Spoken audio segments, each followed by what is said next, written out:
Students, class 10th exercise 9.1 question number 13. Let's start the question. As observed from the top of 75-meter lighthouse from the sea level. समुद्र में जो हमारे जहाज चलते हैं उनको देखने के लिए हमारे वहां पे लाइट हाउस होते हैं, ठीक है। तो समुद्र में एक लाइट हाउस है, उसकी हाइट है 75 मीटर हाई। कितनी हाइट है? 75 मीटर, ठीक है। The angle of depression of two ships, उस लाइट हाउस के ऊपर खड़े होकर दो शिप्स को देख रहे हैं। तो एक शिप के लिए एंगल ऑफ डिप्रेशन हमारा कितना बन रहा है? 30 डिग्री। दूसरे के लिए हमारा कितना बन रहा है? 45 डिग्री, ठीक है। If one ship is exactly behind the other, एक शिप दूसरे के बिल्कुल पीछे है, मतलब सीध में है, मतलब एक लाइन में है। On same side of light house, और उसी सीध में हमारा लाइट हाउस है, ठीक है। Find distance between two ships, हमें दो शिप्स के बीच का डिस्टेंस फाइंड आउट करना है। सबसे पहले हम लाइट हाउस मान लेते हैं। Late this is our light house, हमने ये मान लिया हमारा लाइट हाउस है। इसकी हाइट कितनी गिवन है? 75 मीटर। अब इसके टॉप पे खड़े होकर हम देख रहे हैं, टॉप पे खड़े होकर देख रहे हैं तो किस एक दो शिप को देख रहे हैं। मान लेते हैं एक शिप हमारे यहाँ पे और दूसरा शिप हमारा यहाँ पे, ये हम लेट कर लेते हैं। तो कितना एंगल ऑफ डिप्रेशन बन रहा है? 30 डिग्री एंड 45 डिग्री। जो हमारा दूर वाला होता है वो हमारा छोटा एंगल होता है, और जो नजदीक होता है वो हमारा बड़ा एंगल हो जाता है, ठीक है। तो दूर के लिए हमारा ये हो गया एंगल ऑफ डिप्रेशन 30 डिग्री, हमारा सी लेवल है। Let this is our sea level,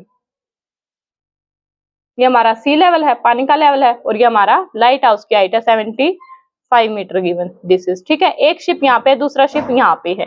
तो अब इस शिप के लिए हमारा बन रहा है 30 डिग्री एंगल ऑफ डिप्रेशन। अब यहाँ पे है तो हमारा हॉरिजॉन्टल लेवल क्या हो जाएगा? ये हो जाएगा। तो हमारा एंगल ऑफ डिप्रेशन कितना बन रहा है?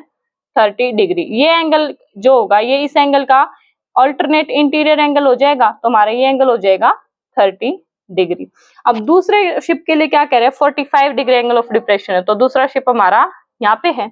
अब इसके लिए एंगल ऑफ डिप्रेशन हमारा ये हो जाएगा, ये हो जाएगा 45, क्योंकि हॉरिजॉन्टल लेवल तो हमारा सेम ही रहना है, बंदा वही है, टावर वही है, वहीं पे लाइट हाउस वही है, तो वहीं पे खड़ा है। तो एंगल ऑफ डिप्रेशन तो हॉरिजॉन्टल लेवल ये रहेगा, तो एंगल ऑफ डिप्रेशन हमारा बन गया 45 degree. Similarly alternate interior angle तो हमारा ये बन गया 45 डिग्री, ठीक है। एक शिप यहाँ पे है, दूसरा शिप यहाँ पे है। फिगर हो गई हमारी कंप्लीट। सबसे पहले फिगर की नेमिंग कर लेते हैं। Let's this point is A, this is B, this is C and this point is D. Figure की नेमिंग कर ली। अब हमें निकालना है डिस्टेंस बिटवीन टू शिप्स। ये जो हमारा डिस्टेंस है यहाँ से यहाँ तक, ये डिस्टेंस हमें निकालना है, ठीक है। इस डिस्टेंस की वैल्यू हमें निकालनी है, ठीक है। तो सबसे पहले हमें इसकी वैल्यू निकालनी है, तो इस डिस्टेंस को मान लेते हैं x। हमने डीसी निकालना है, तो let distance between two ships, let कर लेते हैं हम, let distance between two ships is equals to x। अब हमें x की वैल्यू ही फाइंड आउट करनी है, ठीक है। अब हमें यहाँ पे ये वैल्यू तो गिवन है, ये वैल्यू हमें गिवन नहीं है, पूरी वैल्यू BD प्लस DC की वैल्यू हमें गिवन नहीं है। तो सबसे पहले हम BD की वैल्यू फाइंड आउट कर लेंगे, जो कि हमारी छोटी ट्राइंगल से निकलाएगी, क्योंकि यहाँ पे 75 गिवन है और ये हमें निकाल लेंगे। तो सबसे पहले क्या लेंगे? छोटी triangle. In triangle ABD, in triangle ABD, ABD में परपेंडिकुलर हमें गिवन है 75 मीटर, और बेस BD हमें निकालना है, BD निकालना है। तो P और B की फॉर्म में हमारा क्या बनता है? Tangent theta. पीछे बहुत सारे क्वेश्चंस में हम करते आ रहे हैं कि P बाई B की फॉर्म में हमारा tan बनता है, ठीक है। और फिर भी एक बार मैं रिपीट कर देती हूँ, पंडित बद्री प्रसाद हर हर बोले, ये हम लास्ट चैप्टर से करते आ रहे हैं। तो P और B की फॉर्म में हमारा क्या बन गया? tan थीटा, ठीक है। ये फर्स्ट वन होता है हमारा साइन, सेकंड वन होता है कोस, और यहाँ लास्ट वन होता है tan। तो यहाँ पे P और B की फॉर्म में तो हम लेंगे tan थीटा, और थीटा की वैल्यू यहाँ पे कितने छोटे ट्राइंगल में 45 डिग्री। तो ये हमारा हो जाएगा tan 45 degree is equal to P by B। तो हमारे यहाँ पे परपेंडिकुलर क्या है? AB, तो परपेंडिकुलर की वैल्यू रखेंगे AB डिवाइडेड बाय बेस हमारा क्या है? BD। फर्दर इनकी वैल्यूज पुट कर देंगे। tan 45 की वैल्यू होती है हमारी 1 इज इक्वल टू AB की वैल्यू हमें यहाँ पे गिवन है 75 मीटर, डिवाइडेड बाय BD की वैल्यू हमें फाइंड आउट करनी है, ये हो गया BD। क्रॉस मल्टीप्लाई करेंगे तो यहाँ से हमारी BD की वैल्यू आ गई 75, BD is equal to 75 metre, ये हमारी BD की वैल्यू आ गई, ठीक है। अब इसको हम बड़ी ट्राइंगल में पुट कर देंगे। इसकी वैल्यू आ गई हमारे पास, इसकी वैल्यू आ गई हमें, अब हमें सिर्फ x की वैल्यू निकालनी रहेगी, ठीक है। अब बड़ी ट्राइंगल लेंगे। इन ट्राइंगल, बड़ी ट्राइंगल का नाम क्या है?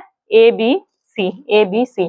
फिर से वही, ये हमारा परपेंडिकुलर, ये हमारा बेस। तो परपेंडिकुलर और बेस P और B की फॉर्म में हमारा क्या होता है? tan थीटा, और यहाँ पे थीटा की वैल्यू कितनी लेंगे 30 डिग्री, ठीक है, क्योंकि इस बार एंगल ऑफ डिफ्रेक्शन हमारा है 30 डिग्री, तो ये हो जाएगा हमारा tan 30 is equals to P by B is equals to perpendicular same A B divided by base हमारा BC पूरा BC, ठीक है।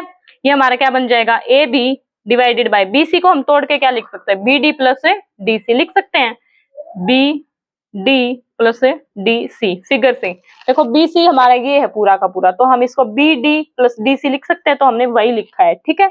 AB बाय में BD प्लस DC, अब इनकी वैल्यूज पुट कर देंगे। tan 30 की वैल्यू हमें पता है 1/√3 इज इक्वल्स टू AB की वैल्यू गिवन है 75 डिवाइडेड बाय BD की वैल्यू अभी हमने निकाली है 75 प्लस DC की वैल्यू हमने लेट कर रखी है x, जो कि हमें फाइंड आउट भी करनी है, ठीक है।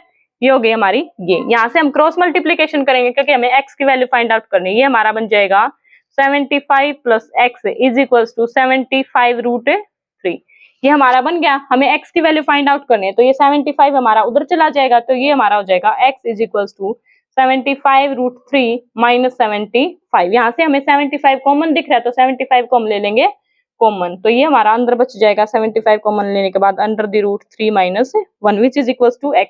x की वैल्यू हमें फाइंड आउट करनी थी, तो हमारा क्या आ गया, distance between two ships is 75 in the bracket √3 minus 1 metre. ये हम लिख सकते हैं distance between two ships is equals to 75 bracket में √3 माइनस 1 मीटर। ये हमें निकालना था, विच इज आवर आंसर।